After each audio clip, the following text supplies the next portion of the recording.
Gavin Newsom has been accused of one gaffe and then triumphantly celebrated for fighting against Donald Trump in basically the same breath. So let's go through both of those things. The governor of California is in the news for right now.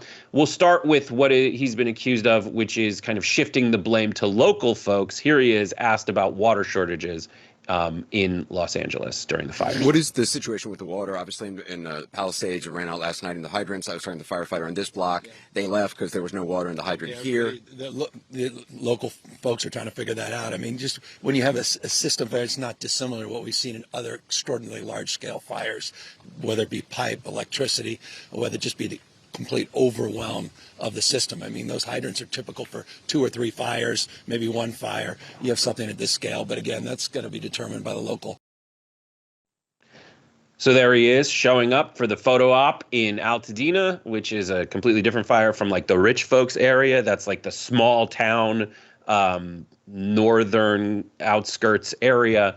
And he's being accused of kind of crapping on the local people from that clip. We'll talk about that, but also punching up. Now, Donald Trump accused Gavin Newsom of being at fault for all of the fires in all of Los Angeles because, as Donald Trump said, Newsom didn't sign the, I want to get this right, Water Restoration Declaration, sending water from NorCal to SoCal. And I can get into some of the details of that in a second, namely that declaration just literally doesn't exist. But here is Newsom's response when asked by Anderson Cooper. I hate to even ask this question, but the president-elect chose to attack you, blame you for this. One can't even respond to it. I mean, it's people are literally fleeing. People have lost their lives. Kids lost their schools. Families completely torn asunder. Churches burned down. This guy wanted to politicize it. I have a lot of thoughts, and I know what I want to say. I won't. I stood next to a president of the United States of America today, and I was proud to be with Joe Biden. And he had the backs of every single person in this community. He didn't play politics, didn't try to divide any of us. So there you go. Cenk, reactions to the accusations that he's kind of blaming local folks and then how he handled the Trump accusation. Yeah, terrible all around. So why does he blame local folks? Because he's trying to avoid responsibility. And by the way, it's a super bad look.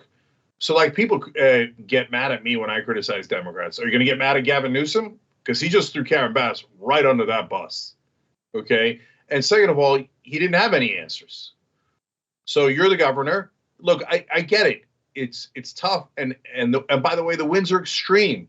And this fire would have been super tough to fight even if you had a perfect mayor and a perfect governor. But instead of giving any substantive answer, he deflected to blaming local Democrats as opposed to himself. And that gives you a sense of the kind of leader he is, or lack of leadership. And then I've got to also point out Anderson Cooper's beginning to that question was perfect because he said, I hate to even have to ask you. I mean, you're a beloved corporate Democrat. Understand that it gives me great pain to ask you a semi-tough question, which is not even tough. It's a softball. Donald Trump made up a thing to blame you for. Can you then answer the easiest question in the world? But even then, he's like, I beseech you. I apologize. I bow to you before I ask you this question. The temerity I have to ask questions as a reporter. So it tells you all you need to know about mainstream media. Anyways, then you get to his answer on Trump. He's politicizing this. That's what every coward politician does whenever there's a tragedy. Oh, don't politicize this. You guys know who does that the most, right? Republicans when there's a mass shooting or a school shooting. Oh, no, don't politicize this. Don't politicize this. Thoughts and prayers. Thoughts and prayers. Now, when people are affected by this and they might be angry enough to ask for change, you want to do change? No. Let's wait until they forget. And that way we won't have to do change.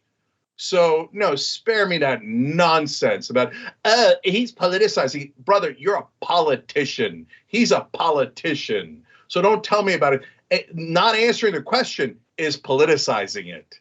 So I barf every time I hear these politicians going, oh, I don't want to politicize it because I'd like to avoid political responsibility. He's so unbearable. Yeah, I'd say many things are true. One, that the CNN thing, absolutely. Like, there is no bigger, like, affinity, to put it nicely, than mainstream media's love of Gavin Newsom. I understand why, as I responded to one of Anna's tweets. The reason is because he looks like he could sexually gratify many people at once. Like, that is literally where he gets it from. In terms of his, and that's, like, gross, but it's true. But, like, he's definitely better at that than Karen Bass. Just proving he's not robotic. He's doing the thing. But with me and Gavin Newsom, it's like he is a better leader. And he's a very talented candidate. And that's most of what I want that I don't get with national politicians on the Democratic side. And he also, like, made insulin for people. These are things that he knows he has to do, that he does publicly, and maybe it's like Stockholm syndrome, but it's like, I am grateful that he does actually do some stuff, and maybe they're just crumbs that he's throwing to progressives, but he does throw some crumbs to progressives, though I know there are a lot of different issues with him. The other thing is, like, this is, as an Angelino for 5 generations, like, my great-grandfather was a key grip on Gunsmoke. Like, that is how long we've been in Los Angeles. My grandfather was the Malibu locksmith. And, like, he moved because fire. He lived in Hollywood, moved to, played when you could do all that stuff financially as a locksmith, and then moved out because of fire and landslides. And that is what happens in that area.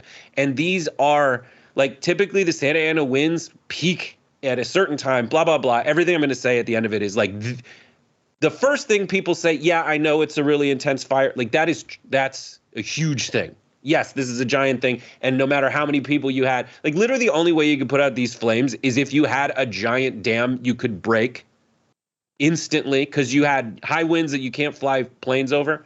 Though I know in the wake of this, we'll find a bunch of incompetent. I've already mentioned competence, and I've mentioned a bunch of it earlier, where, like, there are a lot of systems, like, shutting down power is necessary. Also necessary, having power so you can run the pumps to get the water out. And there is no backup generator. You have to bring that into place. Like, that's a problem. We should change the system in order to fix that. And what are the results? Well, how is LA doing? I just want to say the Sunset Fire, the Sunswept Fire in Studio City, the Woodley Fire, these are all smaller fires that kind of broke out and got 100% contained. Many of them in the valley and the hills. Palisades fires, at least, and these were all taken at a snapshot, maybe some have reignited, but 17,000 acres burned, 0% contained. Eaton Fire, which is the one in Altadena, which is northeast by the Rose Bowl, that is 0% contained at 10,000 acres. The Hearst Fire is 855 acres and 10% contained, and the Lydia Fire, 40% contained. And then there's a new one that just broke out near Calabasas that they're trying to fly people around on. But there are dozens and dozens of planes flying around, and we'll find out more. The big thing that people had talked about before we go to break, and Cenk, I'll give you a chance to comment on this, is a lot of folks are talking about the cuts to the fire department. Karen Bass had a $17.5 million cut to the fire department. That amounts to 2% of the previous year's budget. It was cut by. There's a lot of people trying to rebut this, and they're saying, like, a lot of it was one-time purchases that we had to make last year that we don't have to make this year, and other things are like cuts to the fire department's salary. And so that's kind of a little bit of background there. But Cenk, final thoughts on this story before we take a break. Yeah, it's just complete lack of preparation in every regard. Could there be a fire in the Palisades?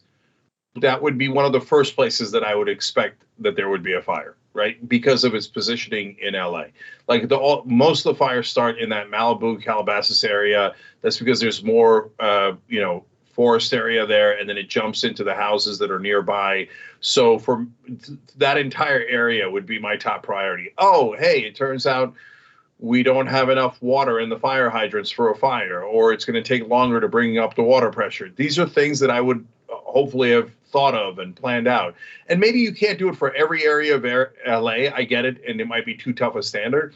But you at least, I got no reassurance that they were ready for this. So it seemed like panic from minute one to right now, right? And so we just kept getting in the news, the fires are 0% contained, 0% contained. And then there was another fire and another fire. And at some point last night, there was 4 to 5 fires. I started to lose count. So my sister's sending me a picture of a giant fire coming over the Hollywood Hills. I've got a giant fire to the north of us, and on it goes. Then a friend of mine called and said, my wife's best friend's house is gone. The guy we play basketball, his house is gone. The guy we play poker with, his house is gone.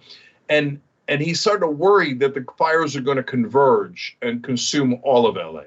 So in a situation like that, whoever's in charge, and in this case the mayor, has to come out. What I would have done is given an endless number of updates. I would have told people, look, guys, here's the situation.